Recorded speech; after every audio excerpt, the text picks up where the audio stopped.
السلام علیکم معزز دوستو، یہاں ان چاند میر القول واقعات کا ذکر ضروری ہے جو آپ صلی اللہ علیہ وسلم کی ولادت مبارک سے کچھ پہلے عرصہ دراز میں پیش ہوئے۔ اس زمن میں ایک وہ واقعہ جب نیم بیادری کے عالم میں آپ صلی اللہ علیہ وسلم کی پیدائش سے کچھ پہلے حضرت آمنہ کو درزد میں مبتلا تھی۔ آپ فرماتی ہیں کہ ان کے جسم سے ایک نور نکلا جس نے تمام مشرق مغرب کو روشن کر دیا۔ اس کے ساتھ ہی انہوں نے واضح حمل کی تکلیف سے نجات مل گئی۔ اس کے بعد وہ نور سمٹ کر ان کے قریب آیا اور انہیں ایسا محسوس ہوا جیسے اس مجسم نور نے زمین سے ایک مٹھی مٹی اٹھا کر ان کی طرف بڑھائی ہو، جو حضرت آمنہ نے اپنے ہاتھ میں لے لی، اور اس کے بعد اس نور نے اپنا رخ عثمانوں کی طرف کر لیا۔ حضرت عثمان بن ابی العاص رضی اللہ تعالیٰ عنہ کی والدہ فرماتی ہے کہ حضرت آمنہ کے واضح حمل کے وقت وہ وہاں موجود تھی۔ انہوں نے وہاں سوائے نور کے کچھ اور نہ دیکھا۔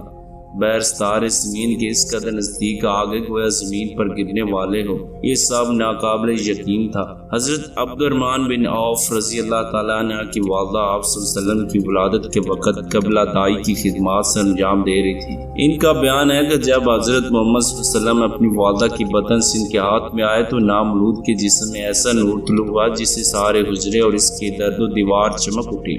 اس زمن میں ایک یہودی کا واقعہ عجیب و غریب ہے۔ شام بن عروہ اپنی والدین ام المومنین حضرت عائشہ صدیقہ طاہرہ رضی اللہ تعالیٰ عنہ سے حوالے بیان کرتے ہیں۔ ایک یہودی مکہ میں رہ کر تجارت کرتا تھا۔ جس روز حضرت محمد صلی اللہ علیہ وسلم کی ولادت مبارک ہوئی، اس روز نے ایک مجلس میں قریش سے پوچھا، کیا تمہیں معلوم ہے کہ کل رات تمہاری قوم میں ایک عظیم الشان بچہ پیدا ہوا ہے؟ وہ بولے نہیں، تو دریافت کرنے پر معلوم ہوا کہ حضرت آمنہ بنت وہب کے بطن سے حضرت عبد المطلب کے بیٹے حضرت عبداللہ کے ہاں ایک بچہ پیدا ہوا ہے۔ اس یہودی نے قریش کے لوگوں کو کہا کہ تم مجھے وہاں چل کر وہ بچہ دکھاؤ۔ یہودی کی اس درخواست پر وہ لوگ حضرت عبد المطلب کے مکان تک لے گئے۔ جب آپ صلی اللہ علیہ وسلم کو اس یہودی کے سامنے لایا تو لوگوں نے دیکھا کہ آپ صلی اللہ علیہ وسلم کا روح مبارک چاند سے جیسا روشن، یہ نور نبوت کا تھا جس کا اثار اس نور کی صورت میں آپ صلی اللہ علیہ وسلم کے چہرے انور اور بشانی سے ظاہر ہو رہے تھے۔ دوسری طرف جب یہودی نے آپ صلی اللہ علیہ وسلم کی پشت کھول کر دیکھی تو اس کی نظر جب شانوں کے درمیان ایک مشت مہر نبوت جس میں گھوڑے یا ہلال کی شکل کے بالوں کی ایک قطار تھی پڑی تو وہ بے ہوش ہو کر گر گئی۔ جب اسے ہوش آیا تو قریش کے لوگوں نے اس سے پوچھا کہ ارے تجھے کیا ہوا؟ وہ یہودی رو رو کر کہنے لگا کہ آج ہم بنی اسرائیل سے نبوت کا سلسلہ تمہاری قوم میں منتقل ہو گیا۔